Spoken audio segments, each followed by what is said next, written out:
Good morning. I'm Harley Schlanger from the LaRouche Organization with your daily video update for June 1st, 2022. I'm going to begin by taking a look at the European Union Heads of State meeting the last couple of days, where they increased their deadly embrace of war.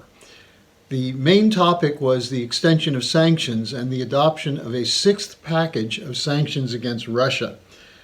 In their meeting, they were addressed by video by media superstar Zelensky, the president of Ukraine, who urged them to escalate, both the sanctions and the arms delivery. What they agreed on was a partial ban on importing Russian oil.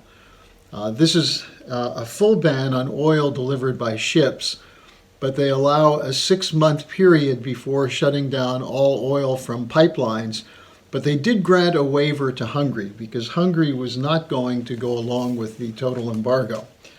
And at the same time, they ousted 3 more Russian banks from the SWIFT system as a way of preventing the Russians from engaging in any form of international trade and commerce. This ruling was greeted by European Commission President Ursula von der Leyen, who praised the European Union leaders for sticking together.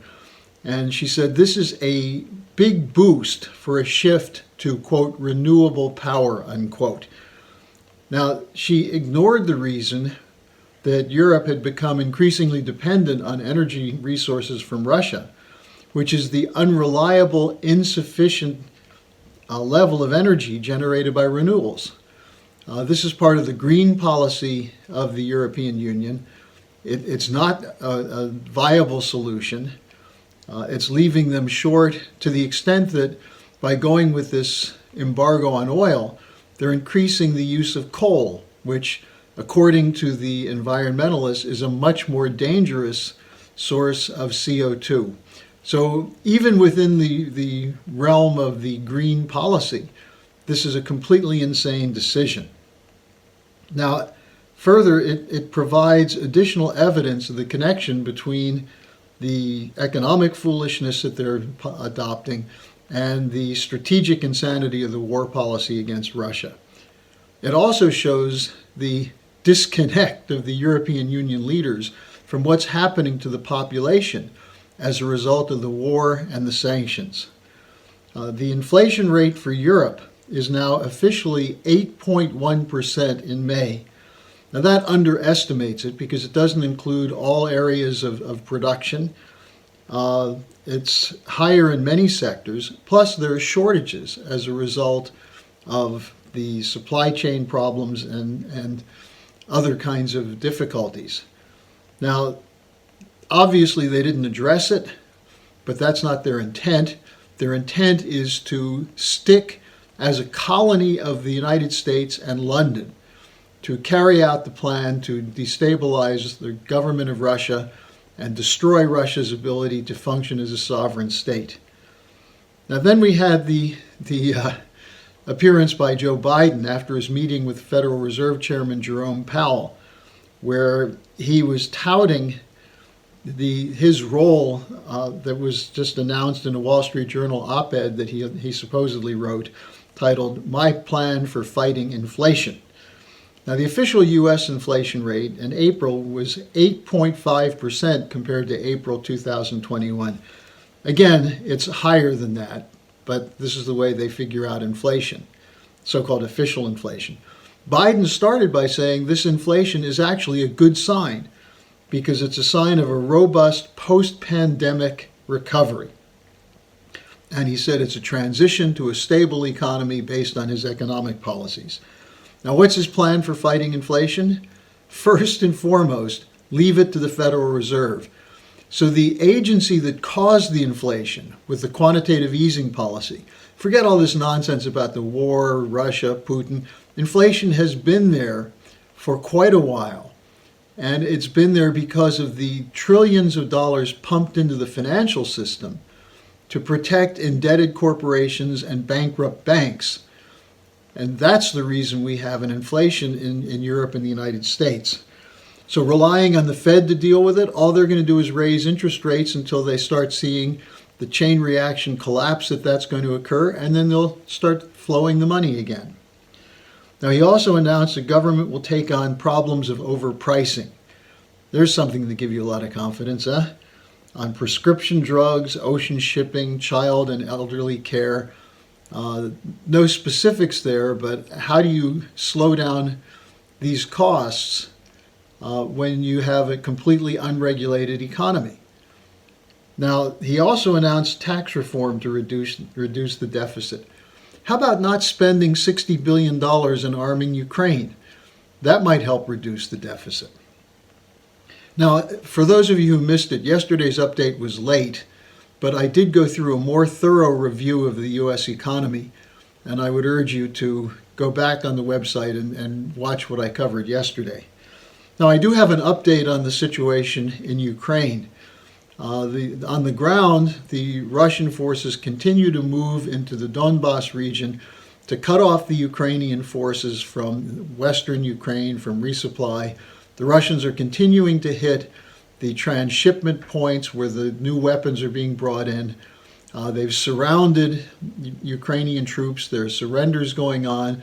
There are videos coming out of Ukrainian troops saying that they can't fight because they have bad leadership and no supplies. And yet we're still told that the Russian army is bogged down and losing.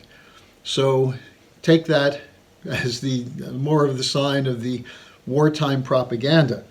But speaking of wartime propaganda, after denying the presence of Nazis in the militia units that were then incorporated into Ukrainian security and defense forces, denying it for years, including denying it when President Putin raised it as one of the issues behind the decision to launch special military operations. Well, the Nazi militia unit, the Azov Regiment, it's been announced they will no longer wear patches with the Wolfsangel, which is a symbol used by the Nazis. You've probably seen this. There's also the Black Sun symbol. This was not part of the announcement, but the Wolfsangel was one of the SS patches that was seen prominently on German troops in World War II. Now, Caitlin Johnstone greeted this sarcastically by saying, a logo change, which will change the fact that these are Nazis. Sarcastic. But a tellingly defensive headline in the London Times tells the whole story. Their headline is, Azov Battalion drops neo-Nazi symbol exploited by Russian propagandists. Think about that. The getting rid of the symbol will take away from Russian propaganda about Nazis. That's the level of dishonesty and hypocrisy that characterizes the Western response to this whole situation.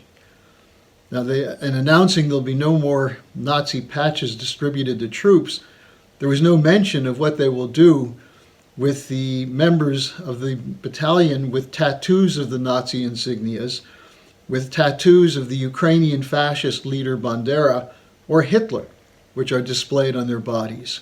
Will they get rid of them also? I've attached at the bottom of the description page a link to my most recent article on the dirty truth about official U.S. government and intelligence agencies and British agencies' support for Nazis going back to the 1920s. So I'd encourage you to read that. When you hear this propaganda that they're now not going to have the insignias anymore, therefore they're not Nazis. This is a long-standing practice of Western intelligence agencies that are controlled by the banks of London and Wall Street and the corporate cartels. So take a look at the article. Now also, I'll have a second link about the upcoming Schiller Institute conference on June 18th and 19th. It's a conference that will pick up on what we did at the April 9th conference on the question of moving toward convening a conference for establishing a new security and financial architecture. The title is, There Can Be No Peace Without the Bankruptcy Reorganization of the Dying Transatlantic Financial System. That's got to be the starting point. Take power away from the banks and financial institutions and corporate cartels that have driven the world economy into the ground and are now choosing to launch wars to continue their control and extend it through the so-called Great Reset and the Green New Deal. As we've documented repeatedly, these policies won't work. They're part of the corruption and the fraud that got us into these crises in the first place. So you can register for the conference. Don't just register. Print out the announcement or forward it to everyone you know. We have to build our conferences because this is the one place where people can participate in a discussion with officials from around the world who are not buying into this new post-Cold War order, the unipolar order of Wall Street and London. Thanks for joining me today. I'll see you again tomorrow.